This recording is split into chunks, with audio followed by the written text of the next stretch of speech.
with me. Fingers back up. I pledge allegiance to my flag. Man, look at your thing. Let it know you care. To my flag. I will rise above. Doing what I love. I will make that dough. I like that, Tom. Let's do it again. I will make that dough. Doing what I know. And those who laugh. And those who laugh. Can kiss my assets. Okay? You guys have been great. Thank you very much. God bless you. Take it out. You guys are great. Thank you very much.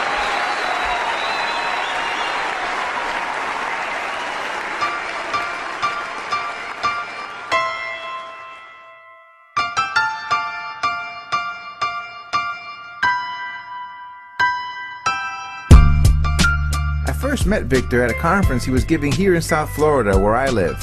After the conference, we learned we had several things in common. For one, we were both from large Puerto Rican families, and secondly, neither of our families had very much money when we were growing up. We spoke about the possibility of one day working together, and kept in touch thereafter. A couple of months ago, I got a call from Victor. He told me that he was going to be the keynote speaker at the National Conference for the Society of Hispanic Professional Engineers. He asked if I would take my camera and accompany him from his home in Georgia up to Philadelphia, where the conference was to take place, and document his experience, sort of like a weekend in the life of a motivational speaker. Now, for those of you who aren't aware, the self-improvement market is $1 billion industry. That's billion with a B. And I was always curious about the motivation of a motivational speaker. Did they really care whether you succeeded or failed, or were they in it just for the money? So the Friday before he was to speak at the conference, I flew up to Georgia and met Victor at Atlanta's International Airport, where he was also flying in from a speaking engagement in another city. From there, we drove to his home in Alpharetta, and that's where our story begins.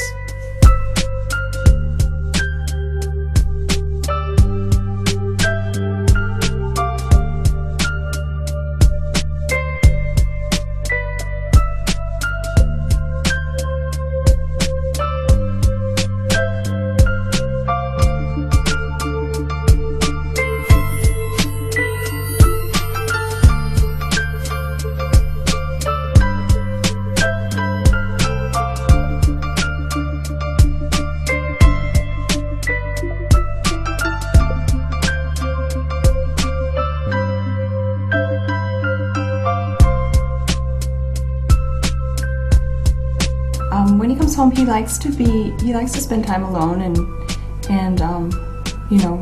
work in his office, but he does have a lot of energy, and after a week home with him, I'm ready to send him off again. He's a little Victor goes a long way, because he's got so much energy. Anyway, when I come home, this is what I like to come home to. It's a real quiet neighborhood, a far cry from what I'm used to. So if you'd asked me many years ago would I ever had something like that, I wouldn't have believed it. I guess it's good when he's home for a lot of time, but then he gets kind of annoying, and then he goes away and comes back. I would say since the kids were born, he's been traveling more than 50% of the time ever since then, so I'm used to that. There's not noise. It feels like there's a huge part missing, because my mom's really low-key, my sister's really low-key, and I'm pretty low-key, but my dad's just sets off the balance from everyone else in the house. So it's a lot different having him in the house than when he's not here. When I'm done and I'm on the road, one of the things I don't want to do is really see anybody. That may sound surprising, but I don't really want to see anybody. I don't know, I think because you're plugged in so much, you're always talking to people, you're always hanging out with people, that when you get home, it's just you're done. He does like to be home, that's true.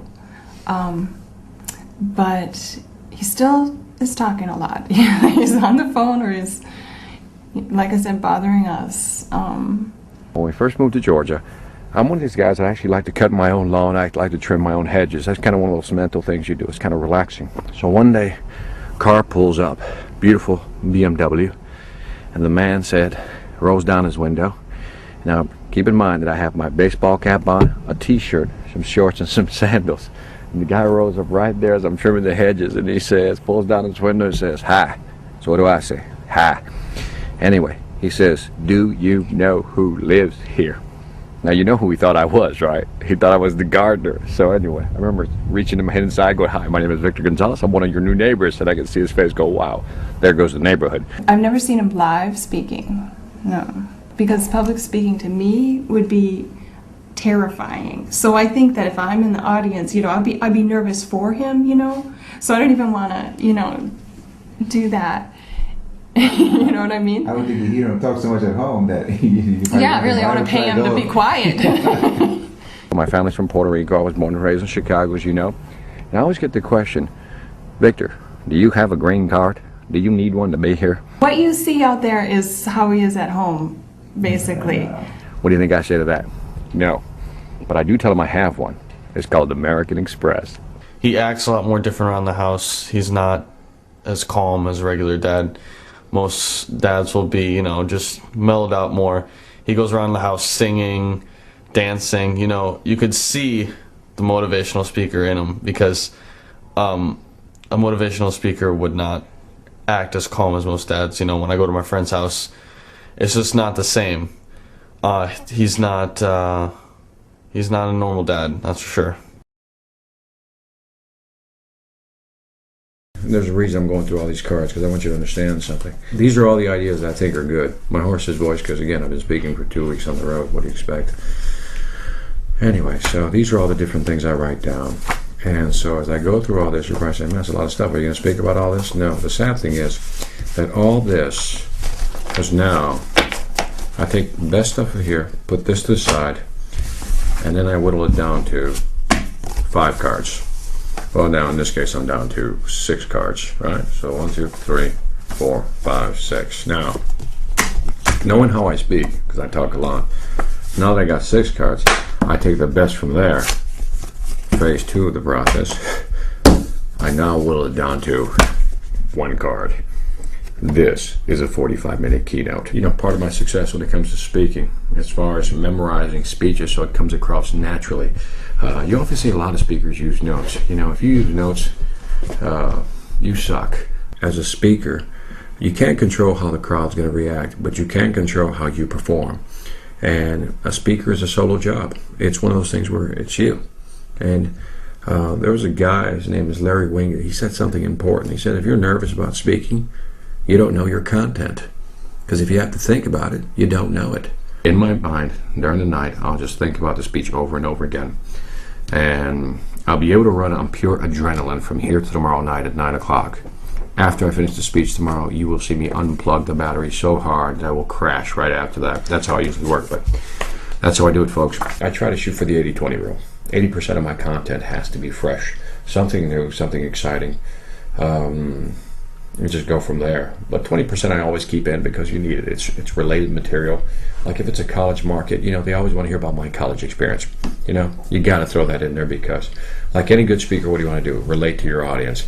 And when you're speaking to a bunch of college students, if they see you come across as a corporate guy or a business guy, they're not going to listen to you. They're just going to shut down on you, and that's it. No more conversation. So what I try to do within the first couple of minutes is just kind of, relate to them. So I pulled down the bingo card, and I'm looking through this, looking at the different majors. And the first major I look at, it said civil engineering.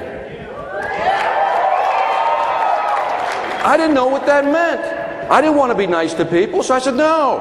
So second, it said, the second one was mechanical engineer. And I said, man, I don't want to fix cars either. Right?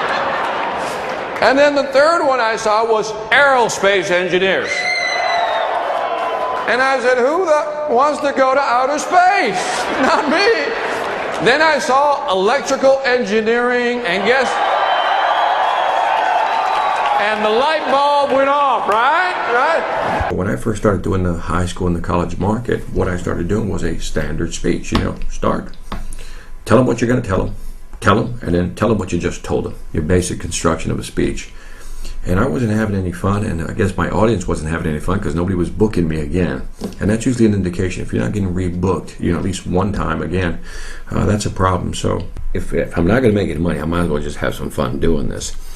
And I started messing around and having fun with my audience, but still delivering some content. And it was a hit.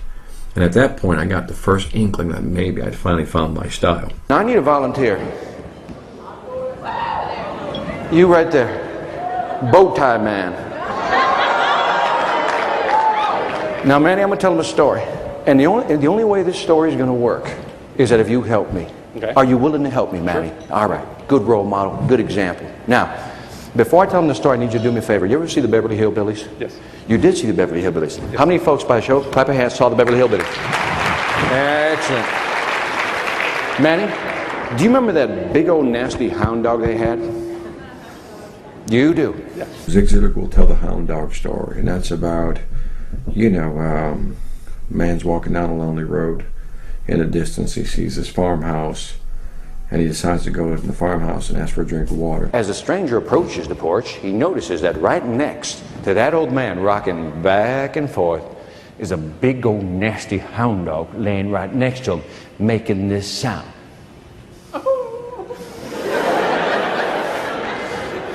Stranger asks the old man for a drink of water. Old man goes inside, gets a drink of water, comes back outside. Now, he's drinking water and they're having polite conversation, but in the background, all you hear is what? Finally, the stranger asks the old man, says, "Excuse me, sir, what's wrong with your dog?" The old man looks at the dog, looks back at the stranger, and with a straight face he says, "Son, my dog is laying on a tack." He doesn't know what to say. So they continue on with the polite conversation. But the pain is getting more excruciating, apparently. It's getting more excruciating, apparently.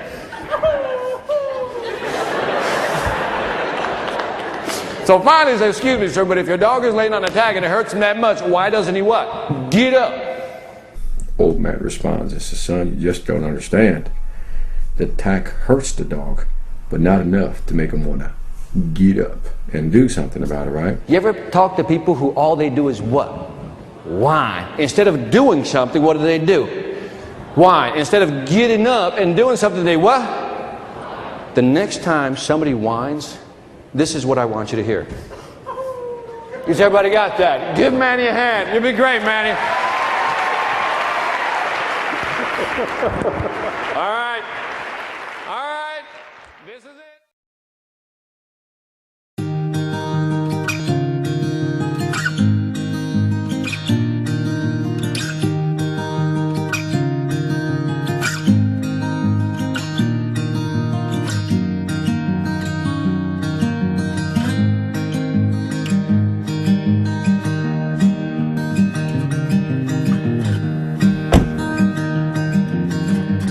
Go to the airport. It's about 6:30 in the morning. It's early, man, but here we go. Even though the event's later on tonight, why do I get up this early? Because flight delays, cancellations, I get paranoid about people. So I'm gonna do it early, man. This morning got up at 4 o'clock in the morning, reviewed the DVD, the actual clip from last year, which is actually pretty good to go through that, and actually see the video from last year, what I did, what worked and what didn't work. So as I was laying out the outline today, it finally started coming together. So if last night I was at 60%, as far as confidence level, it's up to about maybe 80-85%. So by the time I hit the stage, it should be well defined. So when I get on the plane, I think what I'll just do is kind of mull it over in my head. But man, I'm tired as hell. I'm getting tired. I'm the youngest of 6. I moved away. Everybody's still back there in Chicago, and so I'm the one that moved out. And like I said, as far as speaking, nobody in my family's ever heard me speak. My mother's never seen me speak. She's seen me on video, but she's never seen me speak live. None of my sisters or my brothers, none of them really comprehend what I do, I think, sometimes, because it's so foreign to them. Again, it's the typical 9-to-5 job, and what I do is not 9 to 5. I mean, it's just so far from it. In the 4th year of high school, I can honestly say, is when I finally came out of my shell, and and I really just enjoyed talking to people. I wasn't as I don't know, reserved or introverted anymore. I just started talking to people, started blabbing a lot, which probably set the stage for a speaking career. I think I enjoyed my last year of high school the best. Graduated 3rd in my class. Check it out, 3rd in my class. And I was feeling pretty good about that till I got to college. Then I realized what a high school education in the Chicago public school system was really worth. Not much. I got to college, man. Holy shit. One day I go to my first class, and it was filled to the brim. You ever see those classes that have 300 to 500 people in the room? I've never seen anything like it. And so I'm sitting there, and I'm looking at the instructor take the podium. The instructor comes, he takes the podium, and he begins writing stuff on the board. And I'm looking at this like a deer caught in a headlight, because I have no idea what he's writing. Now, have you ever been in a situation where you don't know what's going on? And you start looking around to see who else doesn't know what's going on, right? Because you're like, am I the only one, right? I had to drop all my classes in the first semester because I couldn't keep up.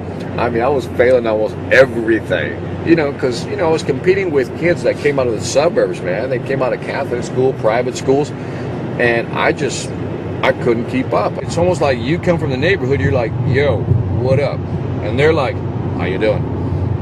Wham, right there, bam, we just encounter a difference in culture. And if it wasn't for a guy named Octavio Mateo, this guy represented an organization called SHIP, which is exactly the same group I'm going to speak to tonight. It's called the Society of Hispanic Professional Engineers. And Octavio was the director of the organization on campus. Octavio happened to be Puerto Rican. And in the freshman class, when I joined, I was the only what? Puerto Rican. So he's like, we can't lose him, I mean, we were strapped for cash, man. Around that time, my father decided to leave my mother. And so you can imagine, after so many years, what that did to the family. So when my father left my mother for another woman at that age, we didn't have a real source of income. My sisters were actually, helping my mother with the bill because my mother, was now on disability because of a bad back. And so, we needed money, man. We needed money and we needed it bad. And so it was hard to go to school knowing that the family needed money, and here I am getting C's in college. And I told my mother, that's it. We're quitting. I'm done. And Octavio, a SHIP counselor, actually came into our neighborhood. Que atrevido. He actually came into our neighborhood. He had guts. He actually came into our neighborhood, went to my house, knocked on the door, and told my mother, your son, in so many words, had to what? Finish the race. And sure enough, my mother said, I don't know how we're going to do it. God will provide the what? Way. And I will light about 100 candles a day just to make this happen. If you know Puerto Rican families, you know what I'm talking about. And so I am here because one guy from SHIP named Octavio Mateo actually what? Went back, picked somebody up, and helped him along.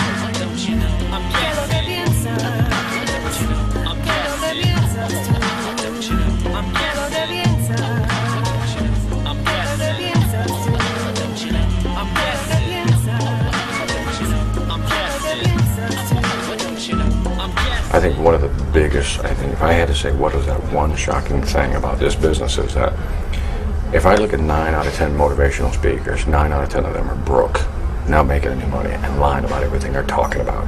They're just juicing the people up, doing the whole, as we call it, you fake it till you make it, because they're faking it all the way, folks. They don't have a lot of money, and they're not doing a lot. And I'm always blown away by the fact that they want to give you advice on how successful you should be.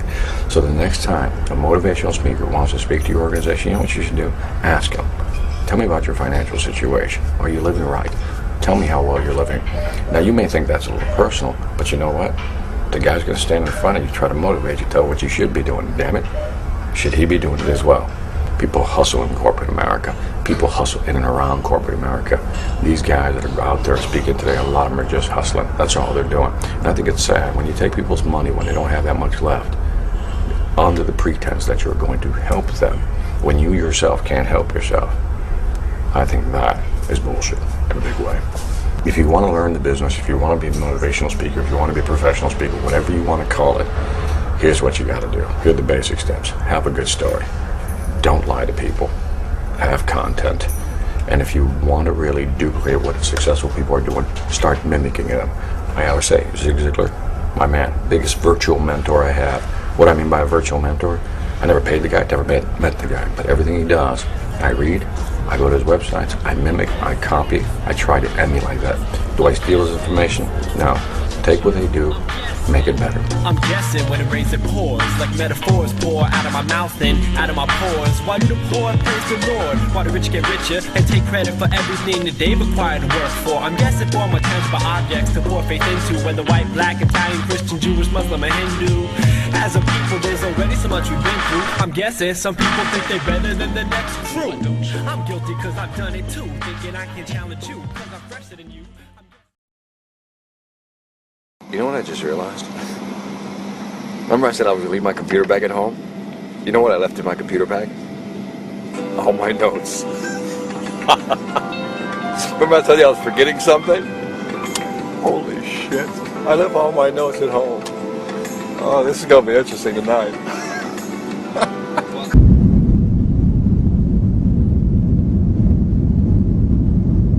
This is what happens when you forget your notes at home.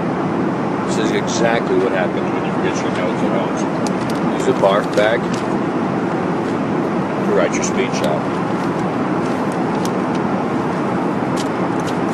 And if the speech doesn't go well, then you do it like this.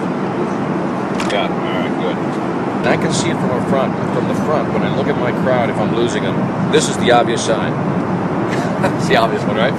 The other one is that they start, looking around. Or they just start, not really reacting to anything you're saying. At that point, you got to either get them to do something or tell them an engaging story where, something that really captivates, that relates to them. So what I typically do is I do about maybe 5 minutes of content, and then I always insert humor. And it took me, listen to this, 5.5 years to graduate. Give it up. Thank you. Wait a minute. I tell this to everybody. I graduated with a 2.63 grade point average. Give it up. Wait a minute. Oh, that's exactly what I wanted to see. See, I can tell the positive people from the negative people. Positive people said, man, he graduated. Negative people are like, oh. I'm not clapping for that. That's because you're negative. See, you think it's a C+. I'm a positive brother. It's a B-. See the difference in that? Yeah. That's the barf bag. That right there, I know you can barely read it, but it's an outline of my speech tonight. Now, if you hired me to speak and you were seeing this right now, you should be worried. Don't worry, it'll be fine. I know him. He's famous. This is the type of treatment you get on Delta. Thank you. See ya.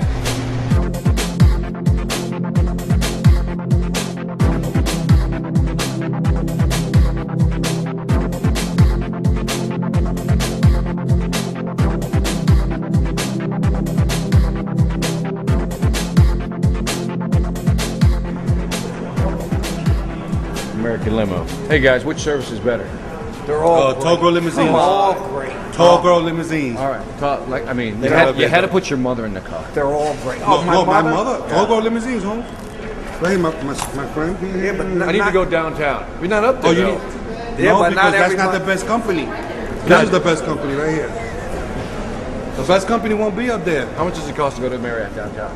It's supposed to be $23. Okay. Are you guys here already? Yeah, me? I got 5 guys out there right now. So can I have one of them when I get my bag? When you get your bag. Get your back. Get your back. What's your name?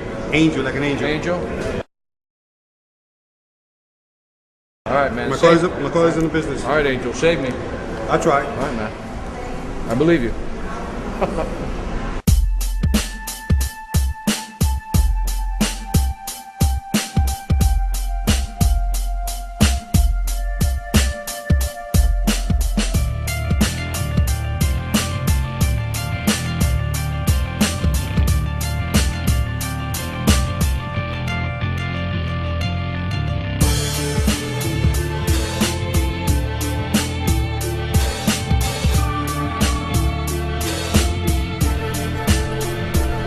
Which one, John? I'll tell you exactly what time it is. Hold on. James Kathleen, Richie got that. Hey. 1224 is Tom. Hispanic. And 240 is the other guy. He looks Boricua to me.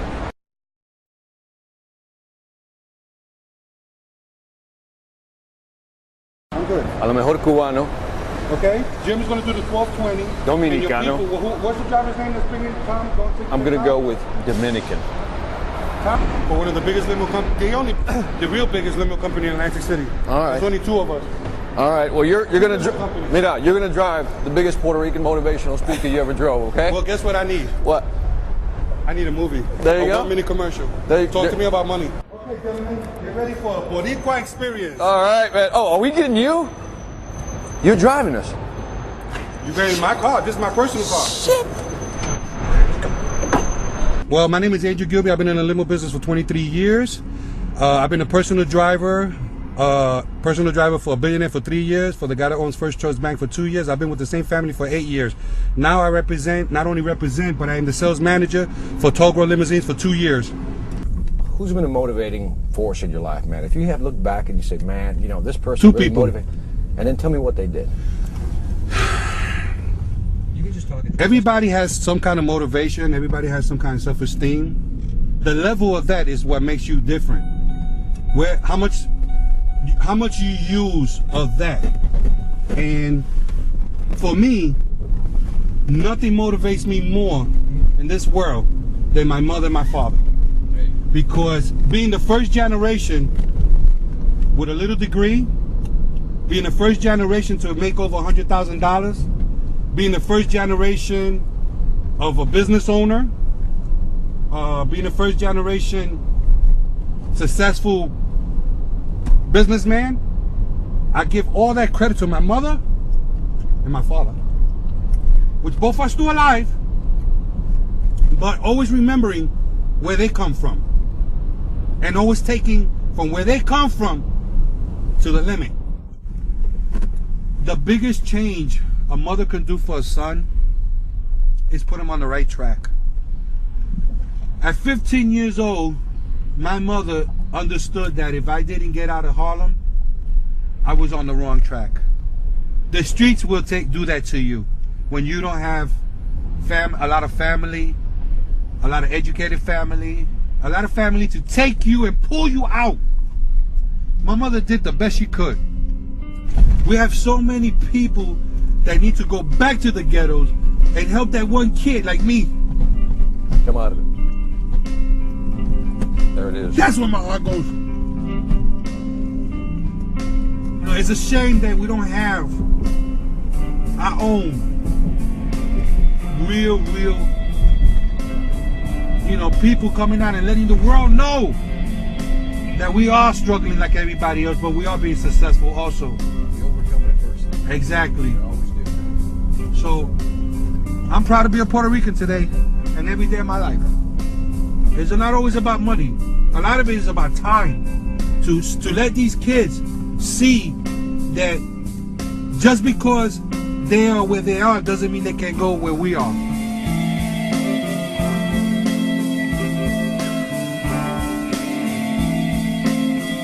It's just another story in the jungle. That's all it is. This is what they call a New York Rican. New York Rican. This is what they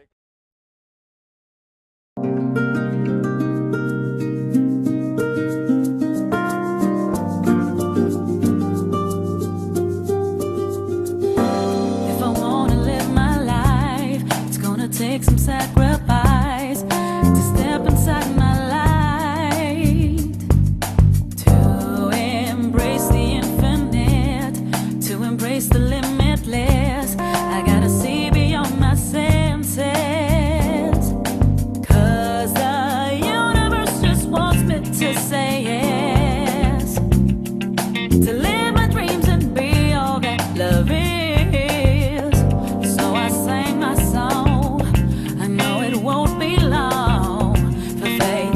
reality of getting to the place actually hits you. And as we were coming up, did you see all those people? There were like just massive amount of students down there.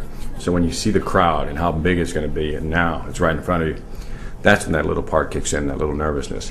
Why am I a little nervous? I don't know. Like I said, it's just a big crowd. I got to run the speech in my head, so I got to pull out my throw-up bag. Where's my throw-up bag? Damn it. Where the hell did I put that throw-up bag? All right, so here's what we're going to talk about tonight. The acronym for today is OMMOTZ. O, optimism. I'll tell a Martin Seligman story there. M, this is when I'll try to transition and talk a little bit about my mother, because everybody wants to hear how I got out of the hood, got my degree and all that good stuff. I joke a lot about my GPA and how bad it was, you know, that whole thing. You heard that earlier. The M right here, I never told this story before, but I'm going to tell this story about when I went to a March of Dimes event and actually donated my time to the Special Olympics and how hard that was. And also it's going to be an uplifting story about how, you'll have to hear the story. This O right here is a tribute to Octavio Mateo. That was the guy that was a ship director that I mentioned. And he's the guy that really helped me. And I really want to emphasize to students that there's people on campus that can help them if they run into trouble. We lived off of food stamps, government cheese, powdered milk. We were poor, poor, poor, poor, poor. You know you're poor when you change the TV with a what? Pliers. You know you're poor when you use a what for an antenna? Hanger. Thank you for feeling my pain. All right? We were poor, folks. Today I live what is known as a very nice zero-debt life, which means I don't know anybody, anything, and I live a nice life. Could I ever have imagined this life?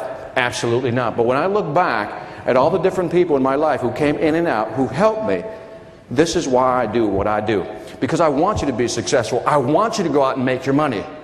Because I want you to build your own companies, rise to the top, do whatever you got to do. And here's the second reason I want you to be successful. Because then I want you to help somebody else build their company and rise to the what? The top. The T is going to be like a transformation mechanism. What's a transformation mechanism? It's when we're going to take this one item, basically present something that's impossible, and then make it possible. More to come later. And the Z, always got to end on a cool story. So I'm going to tell a good zip lining story at the end there. So again, MATS. That's my acronym for today. And my job is to bridge each of these stories together. And at the end, what's not on here, I always end with the Logic of Success pledge. That goes something like this. I pledge allegiance to my thing. Rise above doing what you love, make that dough doing what you know, and those who laugh can kiss my assets. Get the idea? So we'll see how it goes tonight. So time to roll it. I'm going to bed.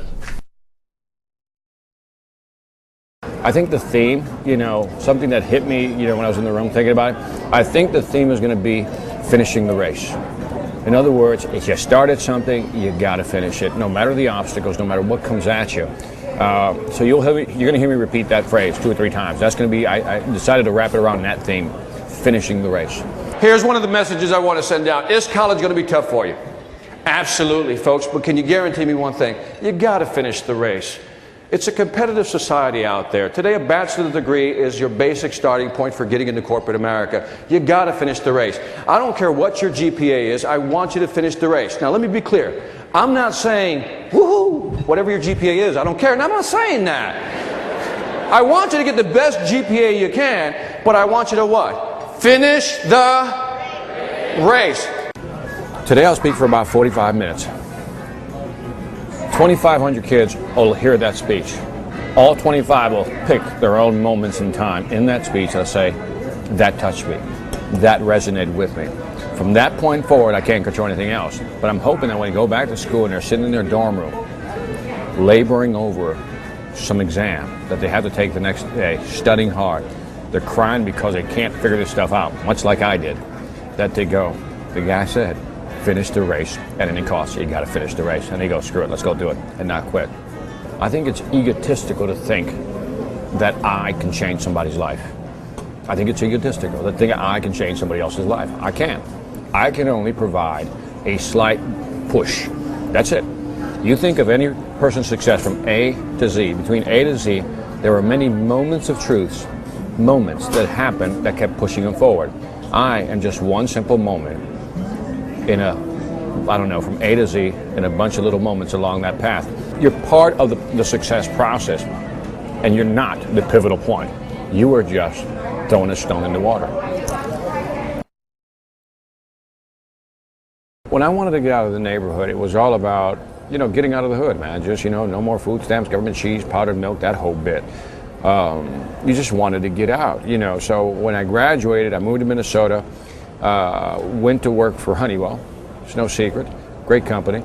And, it was one of those things that, I thought I'd hit the American dream right there. Go to school, get the education, get the degree, and get the J-O-B. And so I was happy, like anything else. You're happy for the first year. You're like making some money. You're not poor anymore. The option was, if I didn't go to college, I had to work in a what? A factory. That option was out. So I said, you know what? I'm going to college. And what do you think was the primary motivating factor for me to go to college? Yell it out. Who said money? Who said money? You think that I would go to college just to get a job for money? You think I'm that shallow? You would be correct. And so what happened is, the first year goes by, money makes you happy. Second year goes by, the money isn't sustaining that happiness. By the third year, I'm not liking my job. What happened in those 3 years? Corporations happen. You know what's wrong with corporations? Here it is in a nutshell. They're run by people. And that's always going to be the problem. Corporations are run by people. And because they're run by people and people are imperfect, you always have an imperfect company.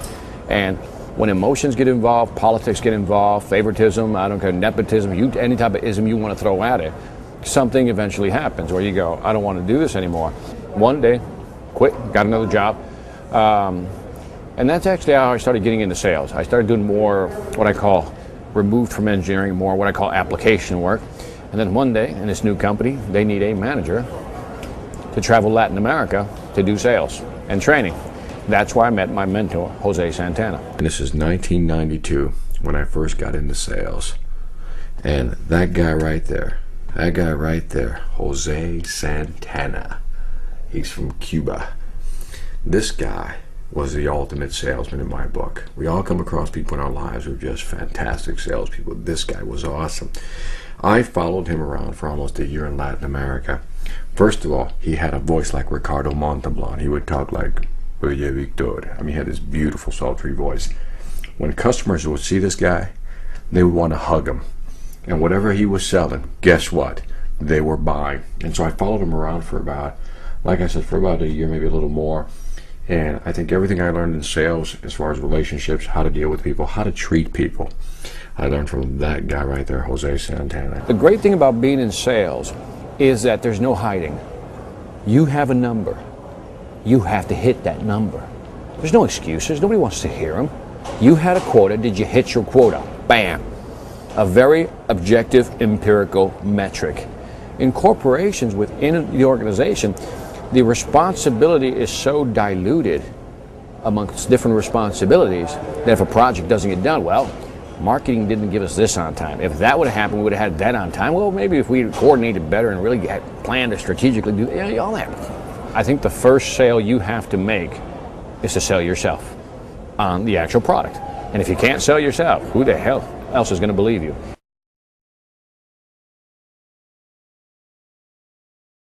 I think what happened was this quiet discontent started to build.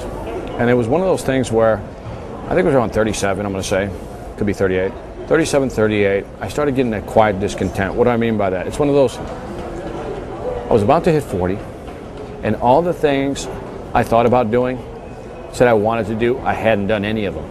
My wife says, I've gone ahead and set up a zip lining tour. Now, who knows by a show of hands, clap, what zip lining is? Wow. If you don't know what zip lining is, here's a visual.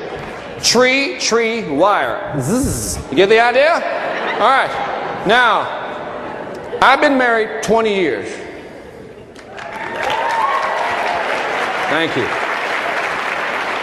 4 different women, add up the years. Who cares? Doesn't matter. And so we had a little money in the bank, and it was time to roll the dice. You know, if not now, when? So one day, it was May 9th, 2001, 3:48 p.m. when I made the phone call. How do I know the time? Because I called him on my cell phone. Called the chairman of the company, says, I'm done. And at that time, this is in the book, you know, my base salary was 250,000. Had 110,000 shares of stock. The guy's like, you're gonna what? The next day, I get up, got the shorts on in Miami, got the t-shirt on, baseball cap, got the sandals on. And so I'm walking to McDonald's. I don't have my cell phone with me, which was the weirdest feeling because who was gonna call me? And then something happened, what I call a small Zen moment. I saw a can, and I started kicking the can. And it was that moment I realized, when was the last time I just walked down the street with no cares in the world and kicked a freaking can? And I can't remember that. If you think back, maybe when I was a kid. At that very moment, I realized I had no worries. Even if it was only for that moment, I was kicking a can down the street and I was perfectly freaking happy. I know that will make no sense to whoever hears this, but I really don't give a shit. I'm telling you, it was the greatest moment. I said I was kicking a can. It was kind of casual. And, you know, it hits you like, wow, I broke free. And then a new feeling kicks in. Pure horror. Because now the reality hits you. Like, you know how you get this euphoria? I quit, you bastard. See ya, type of thing. And then, man, what happens is like, oh shit, what did I do? So my wife, after 20 years of marriage, you would think that she knows me well enough. And my wife knows that I'm afraid of heights. Yeah, you see the problem, right? Because she made it sound like it was going to be two small trees, like, you know, little oak trees. She goes, this is not a big deal, right? But we got to Belize, and guess what? These are over 100-foot trees. And I'm looking up, and I'm seeing these people, like, in the canopy, right up there, all the way, you know, and I'm looking at this going, no way am I going up there. And then my little girl, the great one, looks up at me with those beautiful big eyes and says that one word that would melt any father's heart. What is that? No!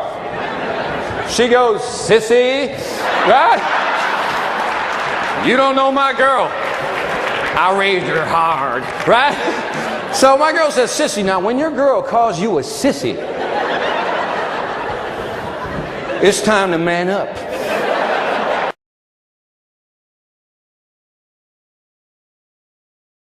If you don't know the organization, basically you get like 10 speeches, and each speech is supposed to help you improve on different aspects of speaking.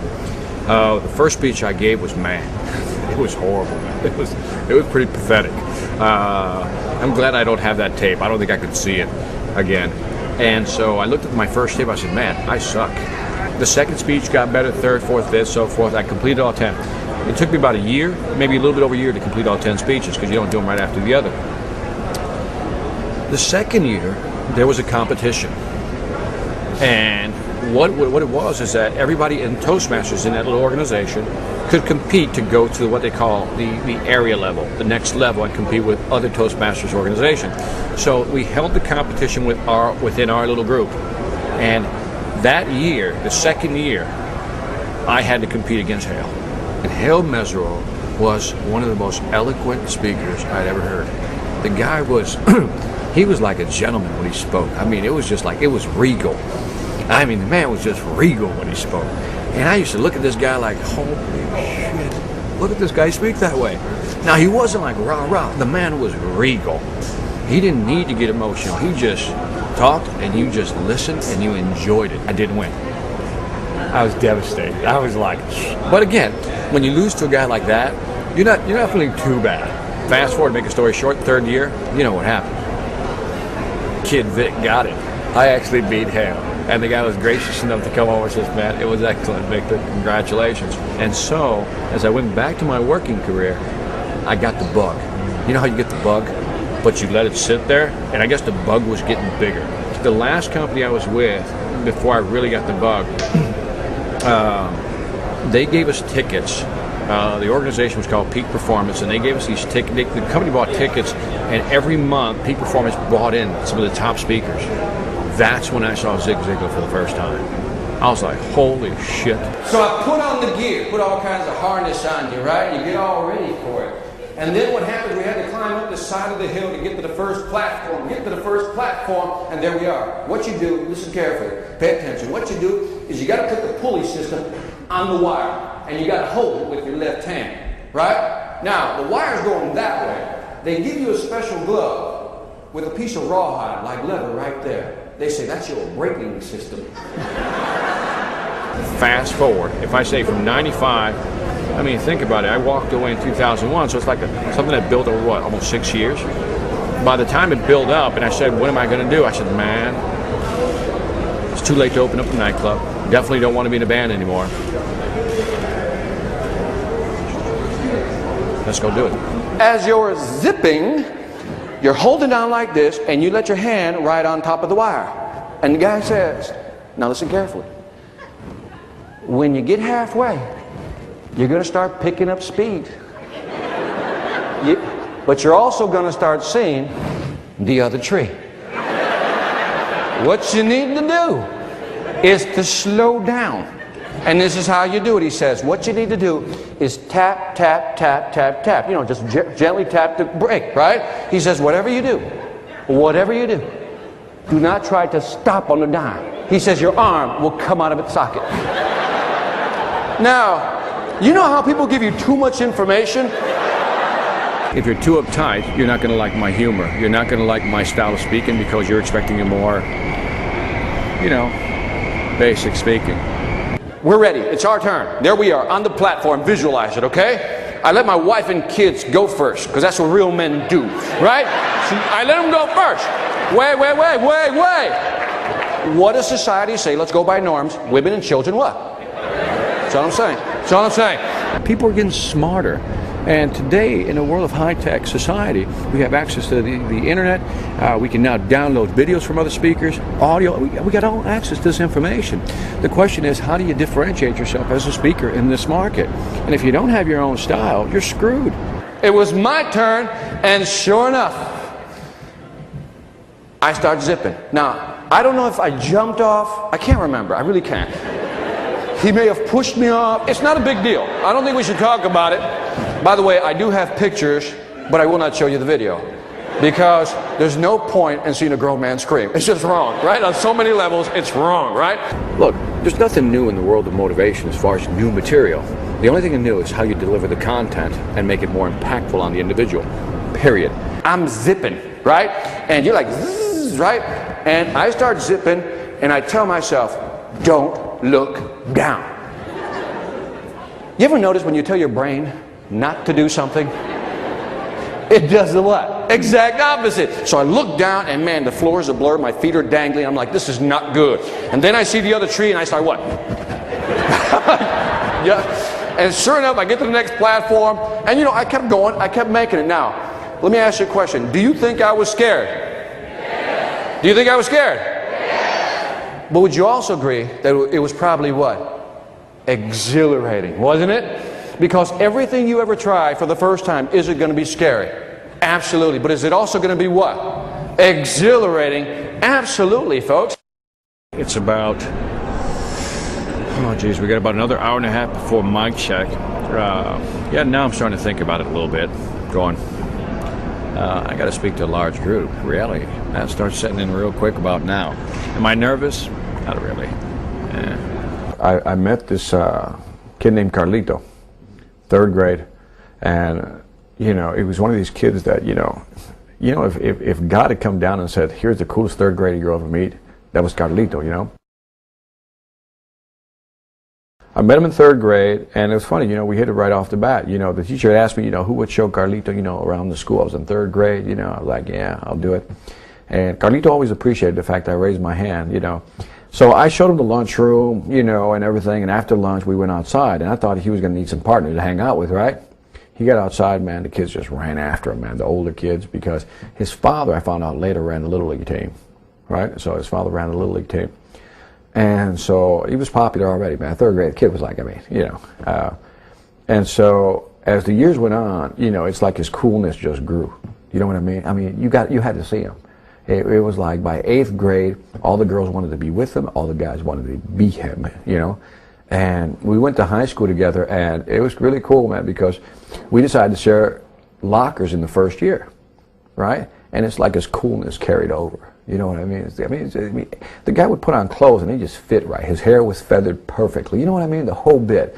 And, you know, during that time, I always say that, you know, I met my first true love. right? In high school, her name was Angelina Santiago.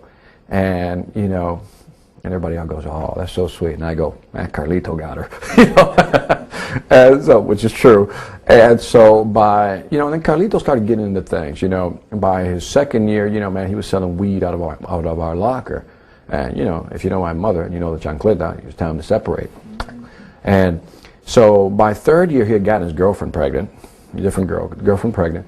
And he never made it to the fourth year, just dropped out somewhere between third and fourth year. And I didn't see much of him afterwards.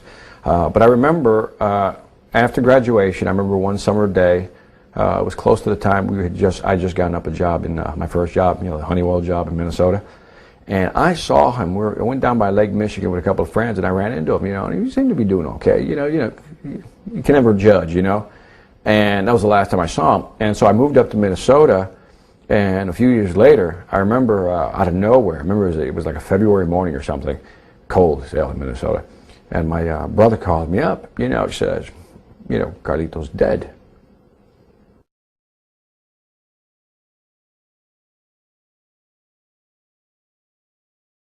And I remember walking outside. I mean, I still remember the day. I walked outside. It was cold. It was snowing. You know, it had snowed outside. It was cold. I had a T-shirt on, and I just, you know, couldn't feel anything. And I remember that, you know, I wasn't sad. It was like I was mad, and I didn't understand why I was mad till, you know, sometime afterwards. And this is the reason I was mad. From third grade on, I'd always idolized Carlito. I always wanted to be Carlito. It's like I put him on this pedestal. I always compared myself to Carlito, and I always found myself wanting. You know what I mean? I was never good enough. And that was the day that I accepted the fact that I will never idolize another person again. Because when we do that, what do we do to ourselves? We undermine ourselves, don't we? You know, I'm too fat, I'm too skinny, I'm too short, I'm too tall. And in the end, it doesn't matter who we are, you know, as far as our weight, height, the whole bit. And so I've learned that from that day on, I will never compare myself to somebody else. And I suggest to you guys, and I always tell this to the youngins, stop comparing yourself to other people. Stop trying to be somebody else that you're not. You are who you are. You're perfectly imperfect. Just accept that as being a fact. And I think people relate to that because I think everybody in the audience has a Carlito in their life that go, yeah, I know somebody just like that.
What's the name again, man?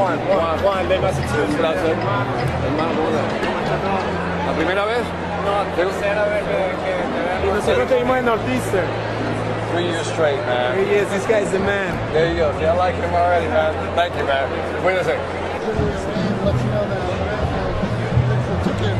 How you doing? Good, I'm Same here, again, Same here, man. Thanks for having me. Charles? Victor. Charles, pleasure to meet you, man. My pleasure. What motivational speaker do you see that you cannot miss this presentation? You don't have to be here. Well, I'll be darned. You don't have to. You don't have to be here, okay? Is it okay if I sit in the middle? You do whatever you want. Okay. Pleasure. Sheila, this is what I do. What I do is I come out now, and I don't want you to be surprised. That's why I come out. You introduce me. Give me a very okay introduction, not great. Okay? Mediocre. And then what I do is I reject the ovation. And then I say, and then I said, no, I'm going to go back off stage. Shayla's going to do it one more time. And this time when I come out, I've come all the way from Atlanta, Georgia. I need a bigger round of applause. Okay. So you reintroduce me again. But we have fun with them. Okay. Nervousness is now down to 4%. Come on, man. If you're a speaker, if you're a real speaker, you feed off of this stuff, man. It doesn't intimidate you, man. It's like a drug right to the vein. Adrenaline. I think the worst part is waiting about an hour and a half before we get started, so we'll see what happens. It's going to be wow. It's now T-minus about 10 minutes. The crowd is hostile. Scan over and look at them. Nobody's paying attention. Check this out. Now, when a crowd like this is not paying attention, this is not good for a motivational speaker. They're hungry. It's already 9:05. These are college students who are saying, look, we've eaten. I'm away from home. It's time to go party. You know I'm not the most popular guy. Why? Because I'm standing between them and a night out of town. Alright guys, and now it is my pleasure to introduce your keynote speaker. Victor Gonzalez was born and raised in Chicago and escaped poverty, drugs, gangs, and violence of one of Chicago's worst neighborhoods to achieve a level of success few have expected. By the age of 35, he became the vice president in a $300 billion Fortune 500 company. $3 billion, but that's okay. And then president of global sales and marketing to help build a $420 million company. He's a dynamic speaker who shares his personal experiences to convey a message about overcoming adversity and aligning one's strengths and goals to become successful. It's very important. He has written several books, but is best known for his motivational manifesto, The Logic of Success, which reveals the logic behind why some people fail while others succeed. I know I want to know. Gonzalez is currently the CEO of a multi-million-dollar high-tech equipment manufacturing company. That's okay. Has a BS in electrical engineering and an MBA. Please, let's welcome Victor Gonzalez. Great. All right. Great, thank you very much. Wait a minute, do that again. Do that again. The clapping. Stop, stop, stop! I've just traveled to 10 different cities in 2 weeks.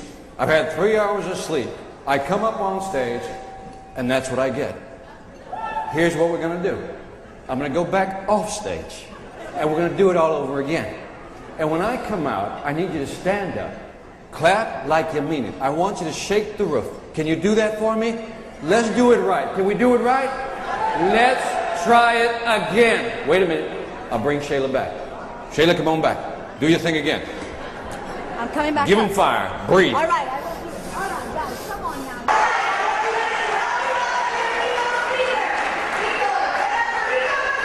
There you go. Yeah. Thank you, sweetie. Oh. That's what I'm talking about. Come on. Louder. I can't hear it. All right. That's my group. Oh. I felt that. Man, that felt good. Did you guys feel better? All right, man. I'm glad to be here. Let me just make sure I know who's in the house. Freshmen, yell. Freshmen. Sophomores. Oh, juniors. Show me love, seniors. That's a lot of love. That's a lot of love. All right, let's see who's also in the house. Let's go through the countries. South America in the house. Central America in the house. Mexico. All right, wait a minute. I got to throw this one out there. Spain. I still love you, man, okay? I still love you. Is the Caribbean in the house? I figured, all right. By the way, personal love, do we have any Boricuas in the house? All right, enough of that. I think everything comes down to the crowd, whether they'll react, and the stage. If you rise to the top of a corporation, you build your own corporation. You help other people build their own corporation. You help them make money. Eventually, you're going to have an event like this, and guess what you're going to need? A speaker. You see how this all works? And then at that very moment, I will love you. Is that fair? Is that fair? All right, all right. And I always remember the old adage, people remember the beginning and the end. Everything in between can fade away, but you got to have a good end. What is your thing? It's your thing. It's something you enjoy doing so much that it isn't even work.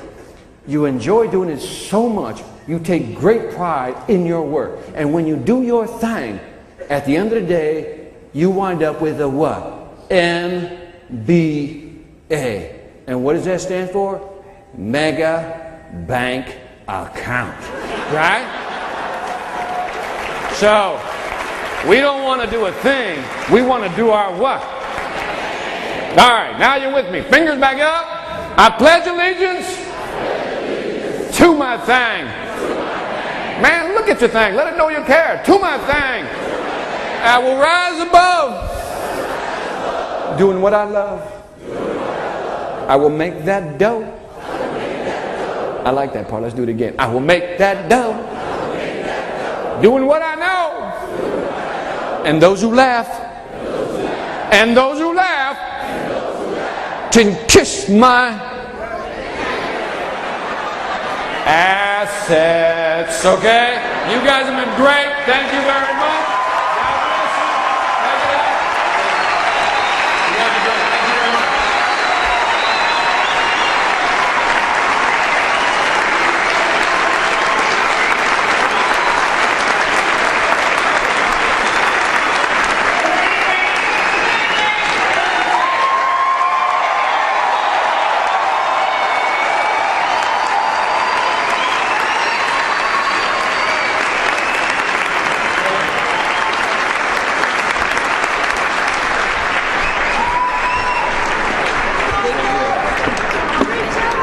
very much. Come on, man. Did I rock the baby or what? They were happy, man. When the lady kisses you 3 times, who actually coordinates this and has that look on her face like she was satisfied? Oh, man, it was awesome. So anyway, I'm done, baby. Anyway, that was me. I loved it. Damn, it was good. This is when you start really just coming down from it. So we'll go in there, we'll talk. I think they're going to wrap up the session in another half hour or so. Just go in there and say thank you to everybody. I think it's impolite to just run after you do a presentation. So we'll go back in there and say hi to everybody, thank everybody again for the 3rd year. And oh, it's over, man. We're done. We're done so much, man. Oh.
Este carajo, este chamo, Víctor, es lo mejor que yo he escuchado en mi vida. Mira, lo he escuchado ya 4 veces y las 4 veces me ha gustado. Impresionante, no es como no es nada algo diferente. Siempre hace algo diferente, siempre hace que las personas se rían. Lo he escuchado 4 veces y las 4 veces me ha gustado. Excelente persona, contrátalo, de pan y todo, fino pues. The event is now officially over. Guess what we're going to do right now? Tear the monkey suit off, relax, and I'm about to crash. And I'm telling you, I'm going to crash hard after this deal. But man, look at this. Sweet. Hey man, wait a minute, I got to say this. It felt good, man. It felt good.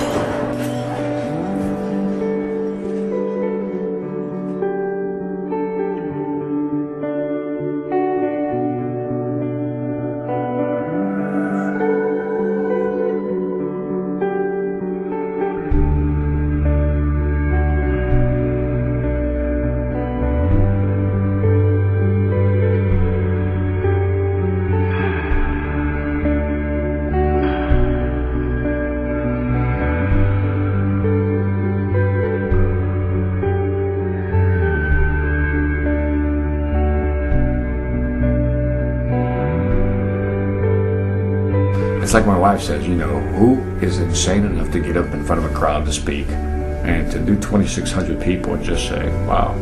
You know, I joke around about, you know, some of the stuff I say, you know, as far as, you know, being a great speaker and all that stuff. No, you're always trying to improve the craft. But it's always nice when, like, that one kid comes up and says, hey, you know, I heard you 2 months later, I started my business, man. I mean, that to me is a big, that's hot. That was good. It was like, wow. I just wanted to let you know, after I had your speech last year and opened my company, we're pretty good. Wait a minute, hear that? Yeah. You opened a staffing agency. Tell me what you just said. We're doing a documentary. Right after I had his speech, a month later, I went open my company, followed my dream, and I'm doing great. Great job. For real. No. Once in a while, I mean, you go to VictorGonzalez.com. Once in a while, you send me an email how your business is I will. okay? I will. Okay, man.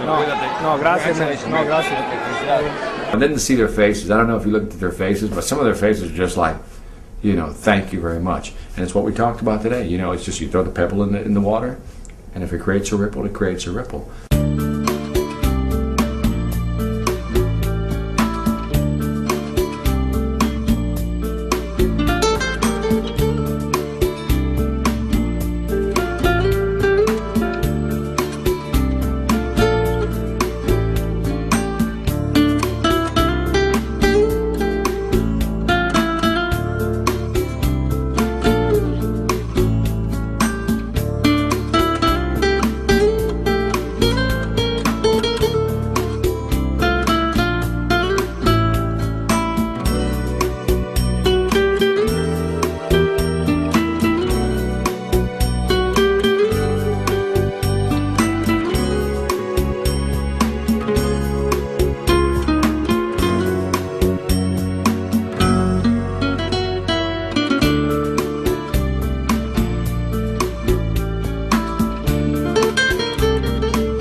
The speakers you're starting to see, it's all airport, you know, it's all traveling.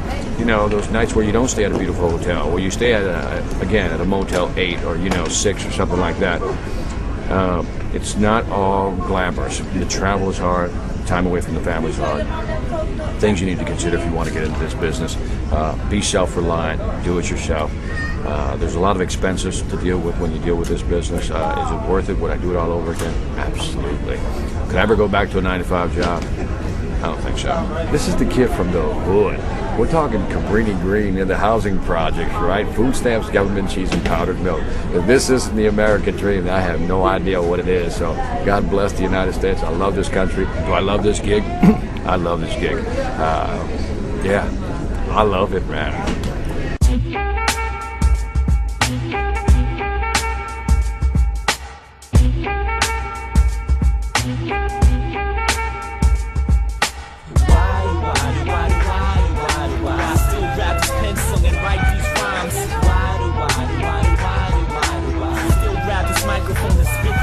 I'm at a crossroads, try and blow up, but be one of those cats who really only does it for fun.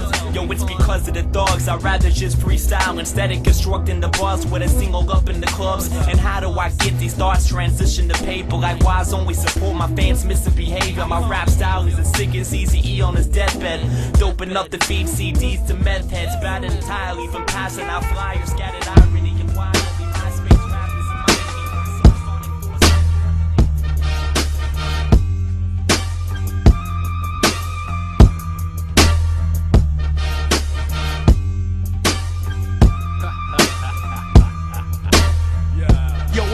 With my pack of wolves at the corner store, bringing ruckus, splitting and Dutchess. Fuck the cops trying to cuff us, I'm my mental sick. Hell raised the spick in these ghetto slums where they sell them drugs or the better guns, the cheddar on society and everything in it.